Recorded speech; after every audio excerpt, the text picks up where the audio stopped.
Hello बच्चों, कैसे हो आप लोग। आई होप कि आप लोग ठीक होंगे। आज हम पढ़ रहे हैं class 7th science chapter number 4। बच्चों, चैप्टर का नाम है अम्ल, क्षारक और लवण, जिसमें बच्चों हम इस पार्ट को आज पढ़ेंगे और इसके क्वेश्चन आंसर को हम समझेंगे।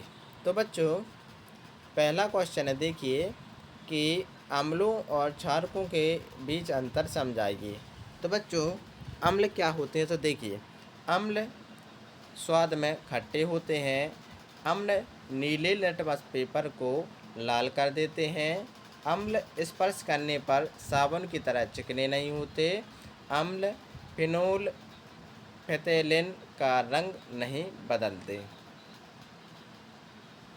इसके बाद क्षार में देखिए क्षारक क्या कैसे होते हैं। तो बच्चों, क्षारक जो होते हैं वो कड़वे होते हैं। क्षारक लाल लिटमस पेपर को नीला कर देते हैं। क्षारक स्पर्श करने पर साबुन की तरह चिकने लगते हैं। और बच्चों, क्षारक फिनोल्फथैलीन के रंग को गुलाबी कर देते हैं। अब बच्चों, दूसरा क्वेश्चन है कि अनेक घरेलू उत्पादों जैसे खिड़की साफ करने के मार्जकों आदि में अमोनिया पाया जाता है। ये लाल लिटमस को नीला कर देते हैं। इनकी प्रकृति क्या है बच्चों। तो बच्चों, क्षारक लाल लिटमस को नीला रंग में बदल देती है, इसलिए अमोनिया की प्रकृति कैसी होगी बच्चों, क्षारीय होगी बच्चों। अब तीसरा क्वेश्चन है कि उस स्रोत का नाम लिखिए जिससे लिटमस विलयन को प्राप्त किया जाता है। इस विलयन का क्या उपयोग है। तो बच्चों, लाइकेन से किसके बच्चों, लाइकेन से लिटमस विलयन प्राप्त किया जाता है। यह सूचक के रूप में प्रयोग लाया जाता है, अर्थात इसका उपयोग यह पता लगाने के लिए किया जाता है कि कोई पदार्थ अम्लीय है अथवा क्षारीय। अम्लीय क्षारीय विलयन में लिटमस का रंग लाल हो जाता है, परंतु क्षारीय विलयन में यह नीला हो जाता है। इसके बाद है बच्चों, क्वेश्चन नंबर 4 है, क्या आसुत जल अम्लीय, क्षारकीय, उदासीन होता है। आप इसकी पुष्टि कैसे करेंगे। तो बच्चों, जो आसुत जल होता है उदासीन होता है।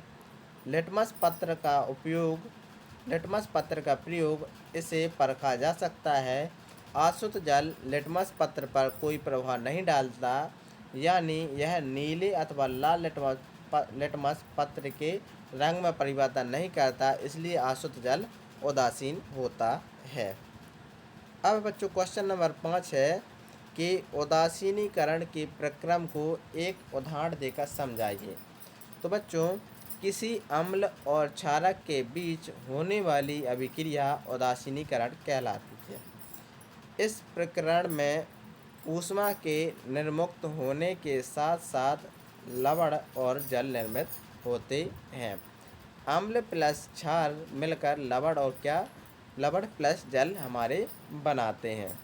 अभिक्रिया हाइड्रोक्लोरिक अम्ल प्लस सोडियम हाइड्रोक्साइड, तो ये मिलकर क्या बनाते हैं, सोडियम क्लोराइड प्लस जल प्लस ऊष्मा हमारे बनाते हैं। क्वेश्चन नंबर 6 है, हमें बच्चों निम्नलिखित कथन यदि सही है तो हाँ टी और गलत है तो एफ लिखिए। तो बच्चों, इसमें पहला कथन है कि जो नाइट्रिक अम्ल लाल लिटमस को नीला कर देता है, तो बच्चों इसका कथन हमारा नहीं, असत्य होगा। यह लाल लिटमस पेपर को नीला नहीं करता है, इसलिए हमारा कथन कैसा होगा, असत्य होगा बच्चों, यानी एफ। दूसरा कथन है कि सोडियम हाइड्रोक्साइड नीले लिटमस को लाल कर देते हैं, तो बच्चों नहीं करते हैं। सोडियम हाइड्रोक्साइड नीले लिटमस को लाल नहीं करते हैं, तो बच्चों हमारा ये कथन कैसा होगा, असत्य होगा बच्चों।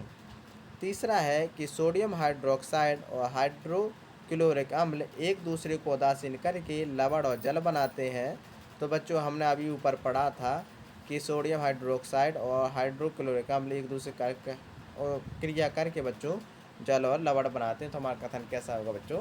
सत्य होगा। इसके बाद अगला कथन है कहा है कि सूचक वह पदार्थ है जो अम्लीय और क्षारीय विलयों में भिन्न रंग दिखाता है। तो बच्चों सही होगा। इसके बाद चा है बच्चों कि दंत क्षय क्षार की उपस्थिति के कारण होता है। तो बच्चों नहीं, दंत क्षय क्षार की उपस्थिति के कारण नहीं होता। यह किसकी उपस्थिति के कारण होता है बच्चों? अम्ल की उपस्थिति के कारण। तो हमारा ये कथन कैसा होगा बच्चों? असत्य होगा। अब है इसके बाद हमारा अगला क्वेश्चन है,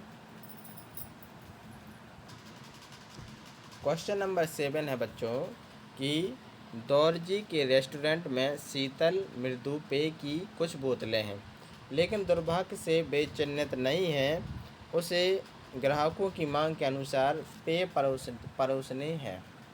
एक ग्राहक अम्लीय पेय चाहता है, दूसरा क्षारीय और तीसरा उदासीन पेय चाहता है। तो दौरजी यह कैसे तय करेगा कि कौन सी बोतल किस ग्राहक को देनी है? तो बच्चों इसका आंसर होगा कि अम्ल, क्षार व उदासीन पेय पदार्थों का परीक्षण सूचक की सहायता से किया जाएगा। वह लिटमस पत्र का उपयोग कर सकता है। यदि बच्चों पेय पदार्थ का नमूना नीले लिटमस पेपर को लाल कर देता है तो यह पदार्थ अम्लीय होगा बच्चों। दूसरा है कि यदि पेय पदार्थ का नमूना लाल लिटमस को नीला कर देता है तो पेय पदार्थ क्षारीय होगा। और तीसरा पॉइंट है कि यदि पेय पदार्थ का नमूना लिटमस पत्र पर कोई प्रभाव नहीं डालता, ना तो वह अम्लीय होता है ना ही वो क्षारीय, तो वह पेय पदार्थ उदासीन होगा बच्चों। अब इसके बाद क्वेश्चन नंबर 8 है। क्वेश्चन नंबर 8 है कि समझाइए ऐसा क्यों होता है।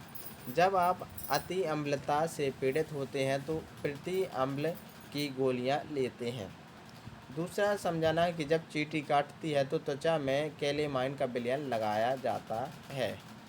तीसरा पॉइंट है कि कारखाने की अपशिष्ट को जलाशयों में बहाने से पहले उसे उदासीन किया जाता है। तो ऐसा कारण हमें बताना है।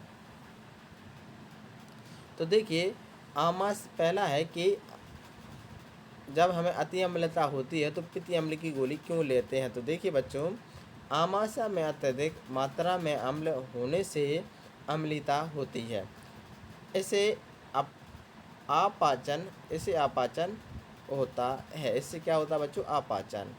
अपाचन से छुटकारा पाने के लिए हमें पित्त अम्ल की गोली लेते हैं। यह अत्यधिक अम्ल को उदासीन करती है।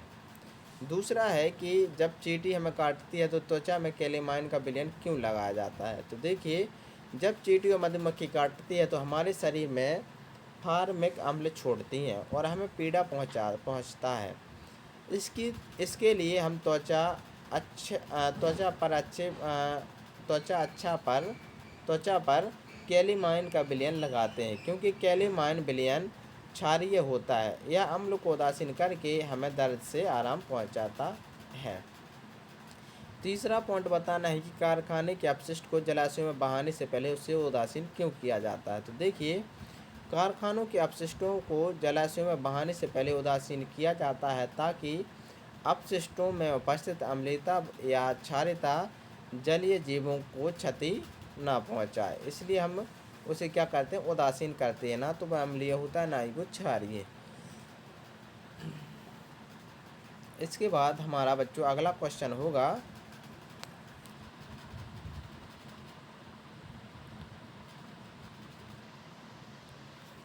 क्वेश्चन नंबर 9 है बच्चों कि आपको 3 द्रव दिए गए हैं, जिनमें से एक हाइड्रोक्लोरिक अम्ल है, दूसरा सोडियम हाइड्रोक्साइड और तीसरा शक्कर का विलयन है। आप हल्दी को सूचक के रूप में उपयोग करके उनकी पहचान कैसे करेंगे। तो बच्चों, जो हल्दी होती है वो क्षार के विलयन के साथ लाल रंग देता है, परंतु अम्लीय उदासीन विलयन में इसके रंग पर कोई प्रभाव नहीं होता। हम दिए गए विलयन को लेते हैं तथा उसमें हल्दी का पाउडर डालते हैं। यदि लाल हो जाता है तो दिया गया विलयन सोडियम हाइड्रोक्साइड है। और देखिए बच्चों, अब अब हम क्या करते हैं, बूंद बूंद करके दूसरे विलयन को डालते हैं। दूसरे विलयन को डालते हैं। यदि पीला रंग वापस आ जाता है तो विलयन अम्लीय है, और यदि कोई परिवर्तन नहीं होता है तो दिया गया विलयन उदासीन है बच्चों। अब है इसके बाद है बच्चों, अगला क्वेश्चन है कि नीले लिटमस पत्र को एक विलयन में डुबोया गया, यह नीला ही रहता है, विलयन की प्रकृति क्या है समझाइए। तो देखिए बच्चों, विलयन उदासीन या क्षारीय दोनों ही हो सकते हैं, क्योंकि दोनों ही नीले लिटमस पत्र पर कोई प्रभाव नहीं डालते बच्चों। इसके बाद क्वेश्चन नंबर है 11। निम्नलिखित वक्तव्यों को ध्यान से पढ़ें।